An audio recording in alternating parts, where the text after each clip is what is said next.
जय हिंद प्यारे साथियों, बहुत बहुत स्वागत करता हूँ आप लोगों को अपने चैनल वैकेंसी पॉइंट पर। दोस्तों, आज बड़ी प्रसन्नता हो रही है कि आज जो मैं क्वेश्चन लेकर आया हूँ आपके एग्जाम के पॉइंट ऑफ व्यू से बहुत ज़्यादा इंपॉर्टेंट हैं। 30 में 30 ऐसे क्वेश्चन कराऊंगा आज आपको जो कि आपके एग्ज़ाम में हूबहू छप जाएंगे। दोस्तों, ये मैं जो बता रहा हूँ, अगर आप इसका नोट्स बनाते हैं तो आप ये देखेंगे कि यही क्वेश्चंस आपके एग्जाम में किस तरह से छपे हुए मिलेंगे। पूरा कॉन्सेप्ट के साथ क्लियर करता चलूँगा, हर एक टॉपिक को इतना क्लियर कर दूंगा ना कि आज आपकी गारंटी है कि आप अगर बेहतरीन पढ़ते हैं, अगर पूरा टाइम क्लासेस देखते हैं, तो आपका सिलेक्शन 100% हो जाएगा। बस इससे ज़्यादा और क्या कहलवाओगे। बस प्रैक्टिस से डेली देखते रहो बस। हिंदी में और आपको कुछ भी एक्स्ट्रा पढ़ने की ज़रूरत नहीं, सारी व्याख्या मैं कर दूंगा। चलिए, आज का पहला क्वेश्चन देखें, निम्नलिखित में से कौन सा शब्द तद्भव। आज आपका 21वां प्रैक्टिस सेट है, और अगर आपको प्लेलिस्ट में जाके देखना है तो प्लेलिस्ट बनी हुई है Hindi for UP police, UP triple S and other exam, इस नाम से प्लेलिस्ट है। और बाकी डिस्क्रिप्शन में भी आपको लिंक मिल जाएगा, आप जाके सारी वीडियोस देखा करें और यही आप देखते रहें बस हिंदी में, और आपको एक्स्ट्रा कुछ भी पढ़ने की जरूरत नहीं। देखिए, सबसे पहले आप देखिए, इसमें दिया है निम्नलिखित में से कौन सा तद्भव है। खेत, प्रभु, नाथ, त्रिकुटी। आप देखते ही तो ऑप्शन समझ जाएंगे कि हाँ, इसका कौन सा सही होगा। वैसे तो ऑप्शन इसका ए सही है, लेकिन तद्भव आखिर आखिर है क्या। देखिए, संस्कृत के जो शब्द प्राकृत, अपभ्रंश, पुरानी हिंदी आदि से विकृत होकर हिंदी भाषा में आए। आपको पता है कि हिंदी की आदि जननी संस्कृत है। ठीक है, संस्कृत से क्या हुआ, मतलब बढ़ते गए अपभ्रंश आया। फिर उसके बाद देखो, सबसे पहले संस्कृत, फिर उसके बाद प्राकृत, फिर पाली, फिर अपभ्रंश, फिर उसके बाद अपभ्रंश से ही औहट आ गया। फिर उसके बाद प्राचीन हिंदी और आधुनिक हिंदी का विकास हुआ। ये हिंदी का विकास क्रम था। तो इसमें ये सब जो बता रहा है कि प्राकृत, अपभ्रंश, पुरानी हिंदी से विकृत होकर जो हिंदी भाषा में आए वो तद्भव कहलाए। जैसे कौन कौन से शब्द, मान लीजिए कुछ मैं आपको बता दे रहा हूँ। खेत है, ठीक, आम है, हाथ है, हाथी है, ये सभी क्या है, ये सभी तद्भव शब्द हैं। ठीक है, आपको बता दें कि खेत का जो तत्सम होगा वो होगा क्षेत्र। ठीक, देखिए, जिसमें त्रा आ जाए, प्रा आ जाए, उड़ंकु रा आ जाए, ये सब जिसमें आ जाए, छा आ जाए, ये सब क्या है, ये सब तत्सम शब्द होते हैं। अगर आपको ये सब कहीं भी दिख जाए, या फिर प्रा आ जाए, जैसे इसमें प्रभु देखो, तो ये सभी क्या है, ये सभी तत्सम है। लेकिन चंद्रबिंदी आ जाए, खा आ जाए, ठीक, जा आ जाए, ये सभी क्या हो जाएंगे, ये सब आपके तद्भव शब्द हो जाएंगे। आगे बढ़ेंगे, इसमें आपको अच्छा देखिए, शब्द कितने प्रकार के होते हैं, टोटल 5 प्रकार के होते हैं। तत्सम, तद्भव, देशज, विदेशज और संकर। दोस्तों, 5 प्रकार के शब्द होते हैं। अब इसमें आपको मैं बता दूं कि कौन सा शब्द देशज है। इसमें आपको 32वें में बताना है कि देशज कौन सा शब्द है। अब देखिए, देशज होता क्या है, इसका कॉन्सेप्ट आप समझ लेंगे तो उत्तर दे देंगे। ऐसे शब्द जिनकी उत्पत्ति के मूल का ना पता हो, ठीक है, परंतु वे प्रचलन में हो, ऐसे शब्द देशज शब्द कहलाते हैं।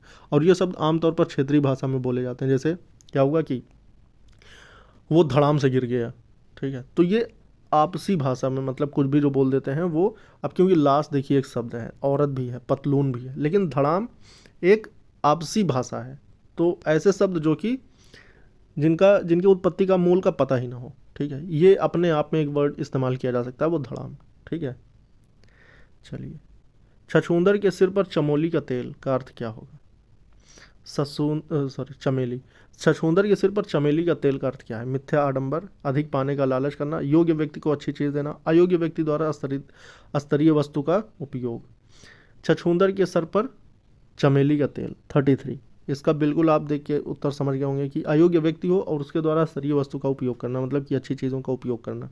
ठीक है, देखिए, आपको अगर इसकी व्याख्या में बता दूं तो वो जो वाक्यांश सामान्य अर्थ के स्थान पर विलक्षण अर्थ प्रकट करता है उसे मुहावरा कहते हैं। ठीक, मुहावरों के प्रयोग से भाषा में सरलता, सरसता और चमत्कार उत्पन्न होता है।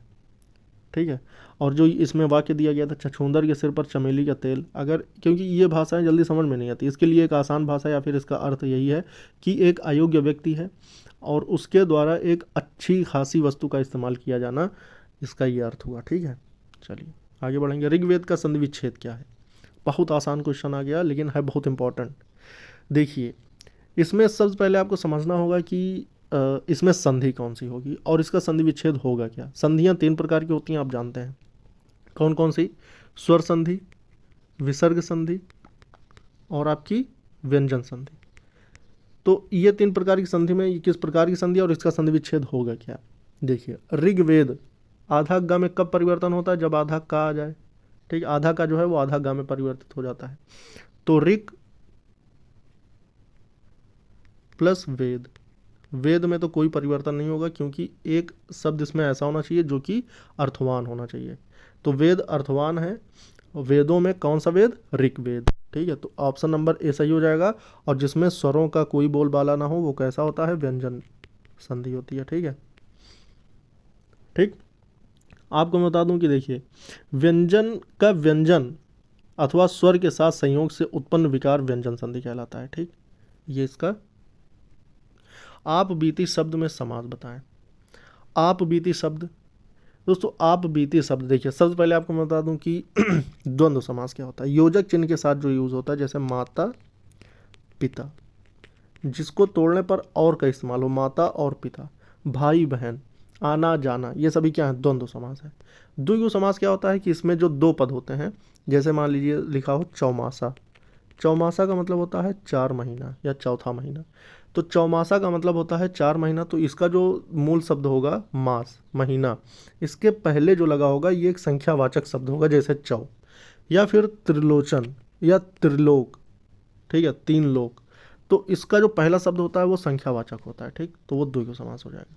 तत्पुरुष 8 प्रकार के होते हैं, क्योंकि कारक भी 8 प्रकार के होते हैं। कारक चिन्हों के आधार पर तत्पुरुष की पहचान की जा सकती है, जैसे कर्म तत्पुरुष, करण तत्पुरुष, अधिकरण तत्पुरुष, संबोधन तत्पुरुष, इस टाइप से सारे होते हैं। ठीक है, तो ये क्या होंगे? तत्पुरुष के 8 प्रकार होते हैं जो कारक चिन्ह के आधार पर पहचाने जाते हैं। जैसे इसका जो कारक चिन्ह होता है के होता है, के द्वारा होता है, के लिए होता है। तो ये सभी चीज़ जो कारक चिन्ह से, ने, में, ये सब जो आते हैं तोड़ने पर, वो तुम्हारे तत्पुरुष हो गए। कर्मधारय होता है कि कर्मधारय समास में ये होता है कि ये किसी की विशेषता बताता है। ठीक है, मतलब कि ऐसा एक वाक्य जो किसी तीसरे शब्द की तीसरे व्यक्ति के लिए बोला जाए। तो देखिए, आप बीती शब्द में कौन सा समास होगा? तो 35 का जो सही ऑप्शन होगा ये एक तत्पुरुष समास है। अच्छा, ये तत्पुरुष समास कैसे होगा? क्या इसमें ऐसा कोई वो आ रहा है? देखिए, जिस सामासिक शब्द में दूसरे पद की प्रधानता होती है, ठीक, ये इसकी पहचान भी है तत्पुरुष समास की, दूसरे पद की इसमें प्रधानता होगी। मतलब कि आप और बीती, इसमें जो दूसरा पद है ये प्रधान है, मतलब बीतने की बात हो रही है। ठीक है, कैसी बीती थी? और इसमें जो विभक्ति चिन्ह होता है ना, ये लुप्त होता है, उसे तत्पुरुष समास कहते हैं। आप बीती शब्द का जब समास विग्रह करेंगे तो आप पर बीती, ठीक, इसमें पर आ गया, क्या आ गया?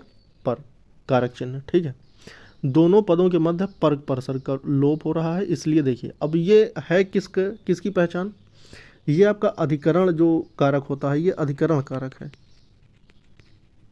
अधिकरण में क्या होता है? पर आता है। ठीक, तो ये अधिकरण तत्पुरुष हो जाएगा, अर्थात ये तत्पुरुष का एक उदाहरण है, समास है। ठीक, घोंसले में चिड़िया है में कौन सा कारक है? घोंसले में, अब देखिए यहाँ पे कारक चिन्ह में आ रहा है।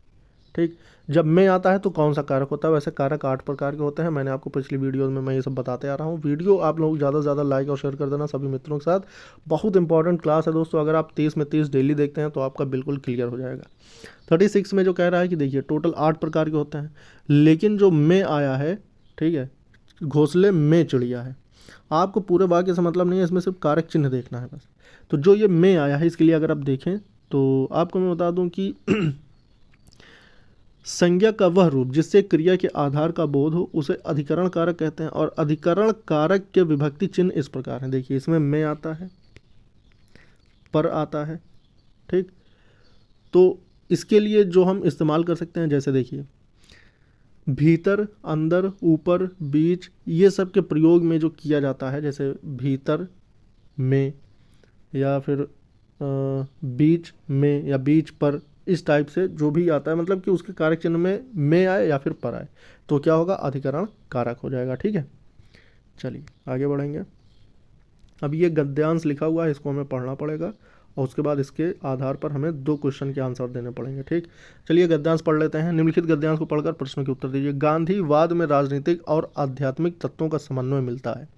यही इस वाद की विशेषता है। आज संसार में जितने भी वाद प्रचलित हैं वह प्रायः राजनीतिक क्षेत्र में सीमित हो चुके हैं। आत्मा से उनका संबंध विच्छेद होकर केवल बाह्य संसार तक उनका प्रसार रह गया है। मन की निर्मलता और ईश्वर निष्ठा से आत्मा को शुद्ध करना गांधीवाद की प्रथम आवश्यकता है। ऐसा करने से निस्वार्थ बुद्धि का विकास होता है और मनुष्य सच्चे अर्थों में जन सेवा के लिए तत्पर हो जाता है। गांधीवाद में सांप्रदायिकता के लिए कोई स्थान नहीं है। इसी समस्या को हल करने के लिए गांधी जी ने अपने जीवन का बलिदान कर दिया था। ठीक है, तो इसका जो पहला देखिए 2 क्वेश्चन इसके लिए दिए गए हैं। उपर्युक्त गद्यांश के आधार पर बताइए कि संसार के सारे वाद सीमित हैं। ठीक है, कहाँ तक? जो संसार के सारे वाद हैं वो कहाँ तक सीमित हैं? तो 37 का जो सही ऑप्शन होगा वो होगा राजनीतिक क्षेत्र तक। ठीक है, अगर इस गद्यांश को पढ़कर हम इसका जवाब देते हैं तो ठीक है, तो राजनीतिक क्षेत्र में सारे ही सांसारिक जो वाद हैं वो प्रचलित हैं। आज संसार में जितने भी वाद प्रचलित हैं वो प्रायः राजनीतिक क्षेत्र में सीमित हो चुके हैं। ठीक है, आगे बढ़ेंगे और देखेंगे 38 में क्या कह रहा है। 38 में कह रहा है कि निम्नलिखित गद्यांश में गांधीवाद का आधार किसे बताया गया है? जन सेवा और अध्यात्म को, ईश्वर निष्ठा और मन की निर्मलता को, राजनीतिक अध्यात्म और सांप्रदायिकता को, राजनीतिक और आध्यात्मिक तत्व को। तो 38 का जो सही ऑप्शन होगा ये हो जाएगा ऑप्शन नंबर डी। इसमें जो बताया गया है राजनीतिक और आध्यात्मिक तत्वों को बताया गया है। क्या बताया गया है? गांधीवाद का आधार जो है वो ये है। ठीक है, चलिए कनुप्रिया के रचनाकार बताना है आपको। कनुप्रिया एक रचना है और इसके जो रचनाकार हैं वो कौन है? देखिए कनुप्रिया, इसका मैंने पिछली वीडियो में बताया था कि ये धर्मवीर भारती की कुछ रचनाएं मैंने बताई थी जिसमें मैंने आपको कनुप्रिया के बारे में भी बता दिया था, लेकिन आपको आज मैं फिर बताने वाला हूँ कि इनकी जो कृतियाँ हैं देखिए कौन कौन सी है। अच्छा, कनुप्रिया का मतलब क्या है? तो कनुप्रिया का मतलब होता है, देखिए कनु का मतलब कृष्ण, ठीक, और प्रिया का मतलब जो कृष्ण के लिए प्रिय थी वो कौन थी? राधा। तो इसमें राधा की कहानी है। ठीक है, तो कनुप्रिया अनुभूतियों की, राधा की अनुभूतियों की गाथा है। और आपको बता दें कि नारी के अंतर्मन की एक एक परत खोल कर रख दी थी किसने? धर्मवीर भारती ने। और इस रचना में नारी के मन की संवेदनाओं और प्यार के नैसर्गिक सौंदर्य का अति अप्रतिम चित्रण किया है। किसने? धर्मवीर भारती ने। किसमें? कनुप्रिया में, स्त्रियों से संबंधित। प्लुत स्वर कौन सा है? आपको बताना है प्लुत स्वर कौन सा है। 40 का जो सही ऑप्शन होगा। प्लुत का मतलब क्या होता है? जैसे प्लुत स्वर होता है, जैसे ओम बोला जाता है ना, तो ओम बोला जाने में जो सही इसकी वर्तनी होगी वो होगा ओम। ठीक, तो इसका जो सही ऑप्शन हो जाएगा ये हो जाएगा ऑप्शन नंबर ए, प्लुत स्वर के साथ। ठीक है, प्रकाशन वर्ष की दृष्टि से डॉक्टर हरिवंश राय बच्चन की रचनाओं का सही अनुक्रम क्या है? डॉक्टर हरिवंश राय बच्चन जो थे अमिताभ बच्चन के पिताजी, वो उनकी जो किसके वर्ष की दृष्टि से, मतलब कि सबसे पहले कौन सी, फिर उसके बाद, फिर उसके बाद, फिर उसके बाद, तो कौन कौन सी हैं सारी रचनाएं? इसमें आपको हरिवंश राय बच्चन की लगातार 4 रचनाओं के बारे में पता चलने वाला है। तो 41 का जो सही ऑप्शन हो जाएगा ये हो जाएगा ऑप्शन नंबर ए। आपको बता दें कि जो मधुशाला थी ये 1935 में पब्लिश की गई थी। ठीक, उसके बाद मधुबाला 1936 में, उसके बाद मधुकलश 1937 में, उसके बाद निशा निमंत्रण ये 1938 में। हर साल एक इनकी रचना आती थी। मधुशाला पहले, फिर मधुबाला, फिर मधुकलश, फिर निशा निमंत्रण। 1935, 36, 37 और 38। ठीक है, तो ये रहे इस क्वेश्चन का जवाब। अब उसके बाद आगे बढ़ेंगे और देखेंगे सुमेल कीजिए। इसमें जो हिंदी साहित्य सम्मेलन कब हुआ था? काशी नागरिक प्रचारणी सभा का आयोजन कब किया गया था? राष्ट्रभाषा प्रचार समिति वर्धा का आयोजन कब किया गया था? तो इसका जो सही सुमेल है वो मिलाना है, तो कौन सा होगा सही ऑप्शन? पहले सुमेल कर लेते हैं, उसके बाद इसका ऑप्शन टिक करेंगे। ठीक है, तो सुमेल करने के लिए हम क्या करेंगे? सबसे पहले देखिए 42 का अगर देखें तो सबसे पहले जो इसका हिंदी साहित्य सम्मेलन था ये आपका 1910 में हुआ था, मतलब पहला का सी। उसके बाद काशी नागरिक प्रचारणी सभा दूसरा का जो है, ये दूसरे का जो था सही था ये था आपका 1893। ठीक, और राष्ट्रभाषा प्रचार समिति जो थी ये तीसरे का आपका ये हो जाएगा बी। ठीक, मतलब कि 1918। तो CAB। ठीक है, 1 2 3 CAB। ठीक, तो CAB देखेंगे किसमें है। आप देखिए CAB इसमें दिख रहा है। ठीक है, तो ऑप्शन नंबर सी सही हो जाएगा, पहला, दूसरा, तीसरा। चलिए तुलसीदास के रचनाकार हैं। तुलसीदास एक रचना है, उसके रचनाकार कौन थे? तो 4 ऑप्शन है, केशवदास, सूर्यकांत त्रिपाठी निराला, डॉक्टर रामविलास शर्मा या फिर महादेवी वर्मा। तो 43 का जो सही ऑप्शन होगा, देखिए ये खंड काव्य जो था ये 1938 में इसको प्रकाशित किया गया था। किसके द्वारा? इसके जो रचनाकार थे वो निराला जी थे, सूर्यकांत त्रिपाठी निराला। ऑप्शन नंबर 20 का सही हो जाएगा। आगे बढ़ेंगे। अन्य से अनन्या आत्मकथा किसकी है? अन्य से अनन्या, ये जो आत्मकथा ये किसकी है?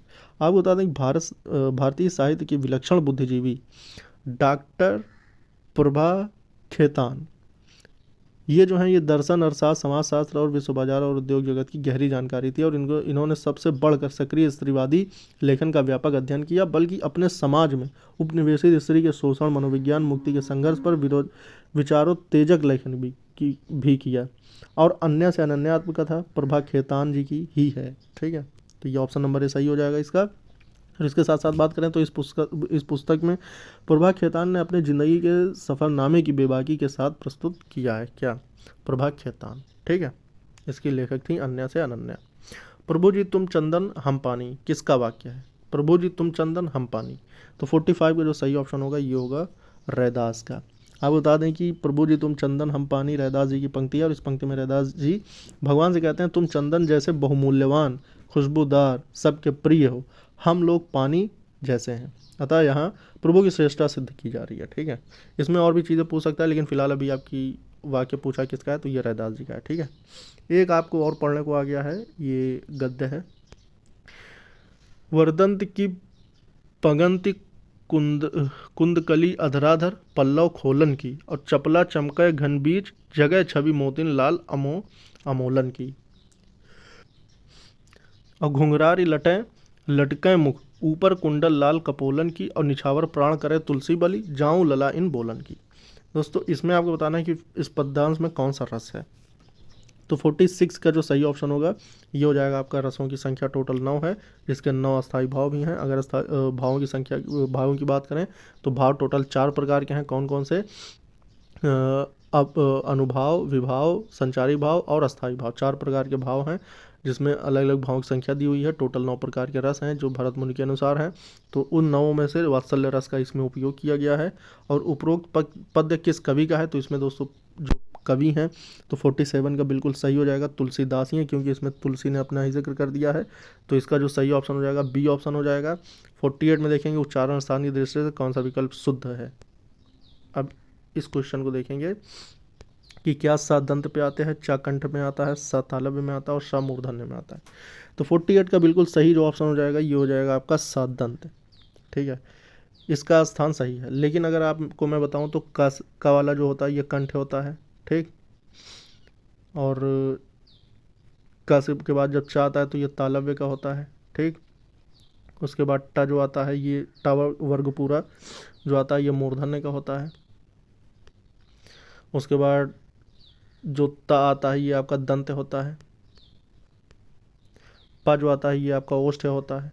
तो ये सारे ही वर्ग मैंने बता दिया। काका गागा से लेकर पूरा कंठ होता है, चाचा चाचा पूरा लेकर तालव्य होता है, टाटा टाटा पूरा मूर्धन्य होता है, ताता दादा पूरा दंत होता है, पापा बाबा पूरा माँ ओष्ठ होता है। ठीक है, तो इस आधार पर जो सा आएगा वो दंत पे आएगा। ठीक, निम्नलिखित में से कौन सा कथन अशुद्ध है? दोस्तों इसमें 4 कथन दिए हुए हैं, इसमें से एक आपको बताना है कौन सा अशुद्ध है। हिंदी में ज्ञा का उच्चारण परंपरा से भिन्न हो गया है। 6 संयुक्त व्यंजन है, विसर्ग कंठ वर्ण है। ठीक है, और 2 महाप्राण व्यंजनों का उच्चारण एक साथ हो सकता है। तो इसमें से कौन सा आपको बताना है कि अशुद्ध है। तो 49 का जो सही हो जाएगा, देखिए 2 महाप्राण व्यंजनों का उच्चारण एक साथ नहीं हो सकता। ठीक है, महाप्राण का मतलब घ और ख एक साथ इसका उच्चारण नहीं हो सकता। जैसे झ, छ, ठ और ढ। देखिए महाप्राण और अल्प प्राण क्या है? पहला और तीसरा और पांचवा ये आपके अल्प प्राण है, अल्प प्राण वर्ण। ठीक है, व्यंजन। और उसके बाद दूसरा महाप्राण कौन सा है? महाप्राण व्यंजन जो होंगे ये किसी वर्ग के दूसरे और चौथे वर्ण होते हैं। ठीक है, जैसे ख और घा और झ, छ और झा। ठीक है, चलिए आगे बढ़ेंगे।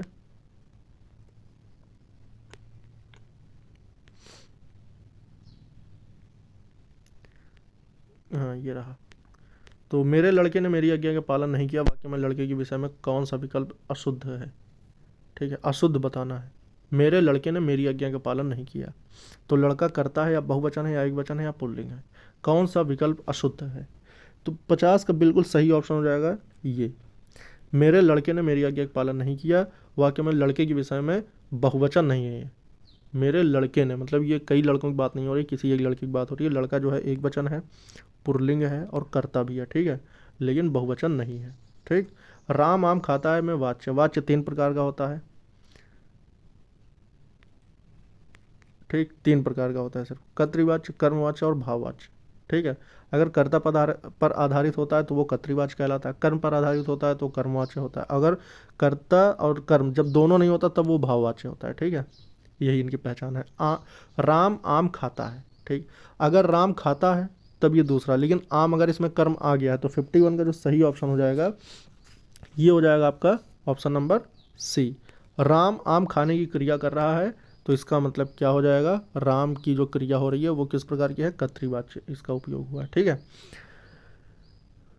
जहाँ क्रिया का लिंग और वचन कर्ता के अनुसार होता है वहाँ कर्तृवाच्य होता है। ठीक है, चलिए, रहमन पानी राखिए बिन पानी सब सून, पानी गए न उबरे मोती मानस चून।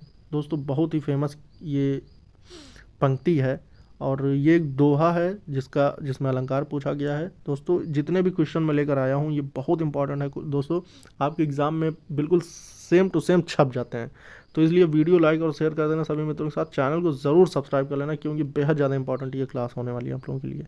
52 का जो सही ऑप्शन हो जाएगा ये हो जाएगा आपको ऑप्शन नंबर सी, श्लेष अलंकार इसमें है। ठीक है, देखिए जहाँ एक शब्द का एक ही बार प्रयोग होता है परंतु उसके अर्थ अनेक हो जाएं। ठीक, देखिए रहमन पानी राखिए बिन पानी सब सून, अब पानी गए ना उबरे मोती मानस सून। यहाँ देखिए पानी का जो शब्द है ना, ये पानी, यहाँ पर शब्द तो एक ही है लेकिन इसके अर्थ अलग अलग हैं। ठीक, तो इसमें पानी जो है वो 3 जगह है, एक जगह पानी का अर्थ है चमक, ठीक, एक जगह है प्रतिष्ठा और एक जगह है जल। ठीक है, जैसे अगर मतलब कि इसमें जो 3 पानी दिया है ना, इन तीनों पानियों का यहाँ पे अर्थ अलग अलग है। ठीक है, तो तब क्या होता है, श्लेष अलंकार होता है। चलिए आगे बढ़ेंगे। 53, निम्न में से कौन सा शब्द शुद्ध है? चांद, आँख, अंक, अंगना। तो 53 का जो सही ऑप्शन होगा ये हो जाएगा आपका सिर्फ अंगना, क्योंकि चांद पे चंद्र बिंदी लगेगी, चांद ऐसे लिखा जाता है। ठीक, आँख पे भी चंद्र बिंदी लगेगी, लेकिन ये जो अंक लिखा है ना, अंक सिर्फ ऐसे लिखा जाता है ये, तो इसलिए सिर्फ अंगना ही सही हो जाएगा। ठीक है, डी ऑप्शन। निम्न में से किस शब्द की वर्तनी सही है? सन्निधि, सन्निधि, संधि या फिर सन्निधि। तो कौन सा ऑप्शन सही होगा? 54 का जो सही ऑप्शन हो जाएगा ये हो जाएगा आपका सन्निधि। ठीक है, आगे बढ़ेंगे और देखेंगे 55 क्वेश्चन नंबर। उपराचात्मक शिक्षण की सफलता निर्भर करती है समय व अवधि पर, समस्याओं के कारण की सही पहचान पर, उपचारात्मक शिक्षण की सामग्री पर या फिर भौतिक नियमों के ज्ञान पर। उपचारात्मक शिक्षण, उपचारात्मक शिक्षण होती क्या है? तो 55 का जो सही ऑप्शन होगा देखिए, समस्याओं के कारणों की सही पहचान कर पर उपचारात्मक शिक्षण की सफलता निर्भर करती है, तो ऑप्शन नंबर बी सही हो जाएगा। ठीक है, आगे बढ़ेंगे। प्रयोजन का समानार्थी शब्द बताना है। प्रयोजन के समान अर्थ प्रदर्शित करने वाले शब्द कौन से हैं, लेकिन जो नहीं है वो बताना है। यहाँ पर आपको ध्यान देना पड़ेगा, शब्द नहीं है।